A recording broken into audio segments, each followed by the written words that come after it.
حدیث قدسی ہے، من ذا الذی قرع علی الباب فلم افتح لہ، کون ہے جو کہتا ہے میں نے اللہ کے دروازے کو کھٹکھٹایا اور اللہ کا دروازہ نہیں کھولا؟ ایسا کوئی نہیں۔ اللہ سے مانگے، اللہ سے نا امید نہ ہو۔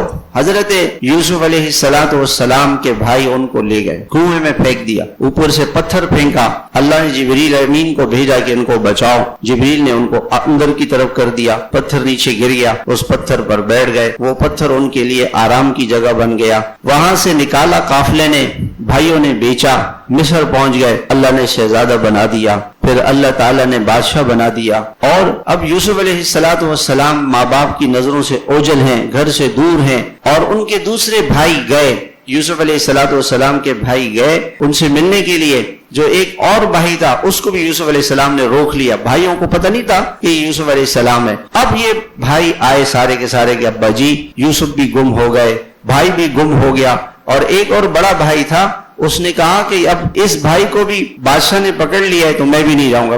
ایک بیٹا گم ہونے کے ساتھ 3 بیٹے گم ہو گئے، 3 بیٹے گم ہو گئے۔ حضرت یعقوب علیہ السلام اس موقع پہ کیا فرماتے ہیں؟ انما اشکو بثی وحزنی الی اللہ، میں اپنی تکلیف کو جو باہر نظر آ رہی ہے اور جو میرے دل میں ہے، میں اللہ سے فریاد کرتا ہوں، میں اپنی فریاد اللہ سے کرتا ہوں، اور میں اللہ سے نا امید نہیں ہوں۔ ولا تیأسوا من روح اللہ، اس موقع پہ فرمایا اللہ کی رحمت سے کبھی نا امید نہیں ہونا، اس لیے کہ کافر اللہ کی رحمت سے نا امید ہوتا ہے۔ کافر خودکشی کیوں کرتا ہے؟ اس کو آگے کچھ نظر نہیں آ رہا ہوتا ہے، جیسے انسان یہاں سے جاتا ہے، آگے دیکھے تو ایسا لگتا ہے جیسے آسمان نیچے آ گیا، راستہ بند ہے، لیکن وہ چلتا رہے تو راستہ کھلتا رہتا ہے، دنیا کے آخری کنارے تک پہنچ جاتا ہے۔ مومن کسی موقع پہ مایوس نہیں ہوتا۔